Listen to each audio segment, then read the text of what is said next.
जय हिंद। भारत देश जो एक ऐसा देश है जहाँ पे भगवानों ने जन्म लिया, जहाँ पे भगवानों का कथा लिखा गया है, भगवानों का कर्मकांड को लिखा गया है। भारत एक ऐसा धार्मिक देश है जहाँ पे विभिन्न समुदाय के लोग रहने के बावजूद भी अनेकता में एकता है। भारत एक ऐसा देश है, लेकिन आज के समय में यदि देखें तो जातिवाद कुछ ज़्यादा बढ़ गए हैं, धर्मवाद कुछ ज़्यादा बढ़ गए हैं, अलग अलग धर्म ने जन्म ले लिया है। क्या ये सही है? यदि सही है तो आप लोग कमेंट बॉक्स में ज़रूर कमेंट कीजिएगा। दोस्तों, भारत देश में पुरुषोत्तम मर्यादा श्री रामचंद्र जी ने जन्म लिया, कृष्ण जी ने जन्म लिया, लेकिन उन लोगों ने अपना शिक्षा तो गुरुकुल में प्राप्त किया, लेकिन आज का समय में जो है लोग शिक्षा प्राप्त कर रहे हैं कहाँ? तो स्कूलों में। गुरुकुल को परिवर्तित कर दिए हैं स्कूलों में।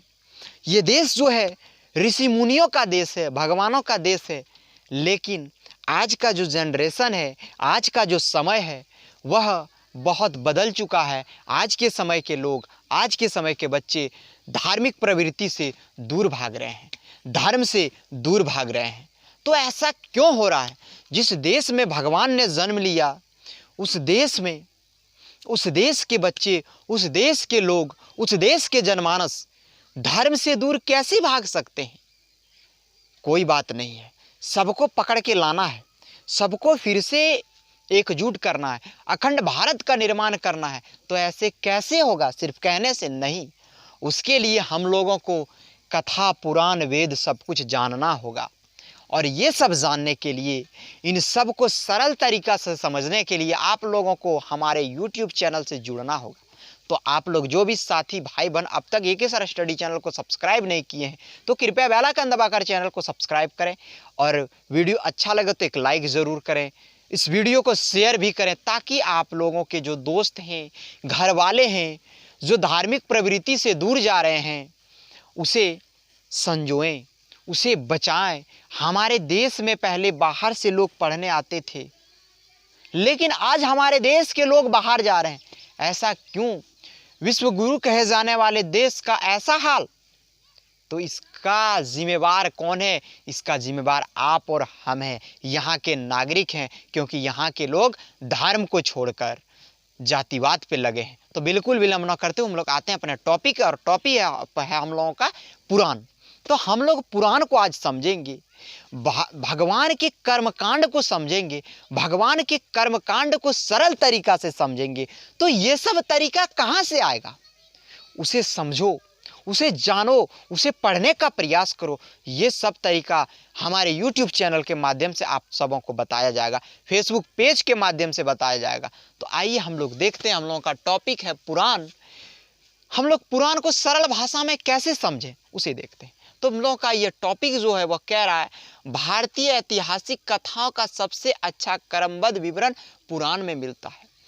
भारतीय इतिहास का सबसे अच्छा क्रमबद्ध विवरण जो है हम लोगों को पुराण से मिलता है, लेकिन हम लोगों ने पुराण को नहीं पढ़ा, हम लोगों ने गीता को नहीं पढ़ा, हम लोगों ने रामायण को नहीं पढ़ा। तो हम लोगों को कहाँ से समझ में आएंगे भाई साहब कि क्या पुराण है, क्या गीता है, क्या फलना है, क्या चिलना है, क्या धर्म है, क्या ग्रंथ है, क्या वेद है? कभी समझ में नहीं आएगा। इन सब चीज़ों के लिए टाइम निकालिए, थोड़ा ज़्यादा नहीं कह रहे, कम से कम आधा घंटा समय दीजिए धर्म के लिए, क्योंकि फिर से वही एक अखंड भारत का निर्माण करना है, फिर से इस देश को विश्व गुरु के नाम से जन्माना है, बाहरी देशों के लोगों को अपने देश में लाके शिक्षा देना है। ये सोच रखो। तो क्या बता रहा है? भारतीय ऐतिहासिक कथाओं का सबसे अच्छा क्रमबद्ध विवरण पुराणों में मिलता है। और इसकी संख्या कितनी है? तो इसकी संख्या मात्र 18 है।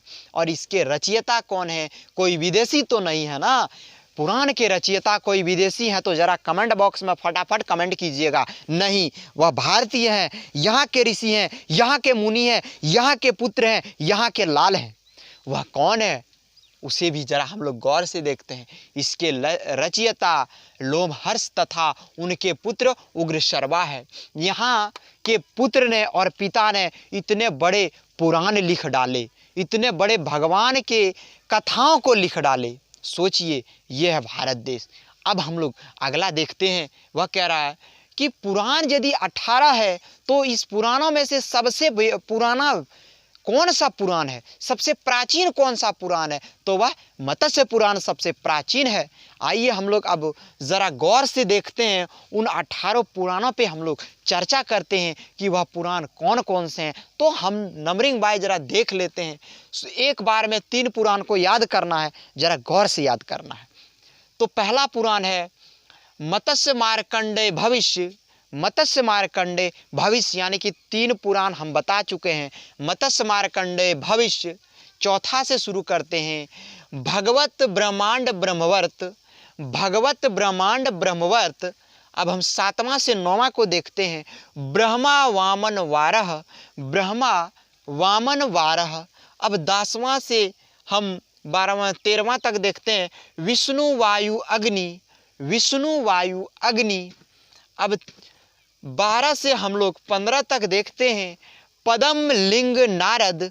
15 से हम लोग अब 18 तक देखते हैं। गरुड़ कुर्म स्कंद।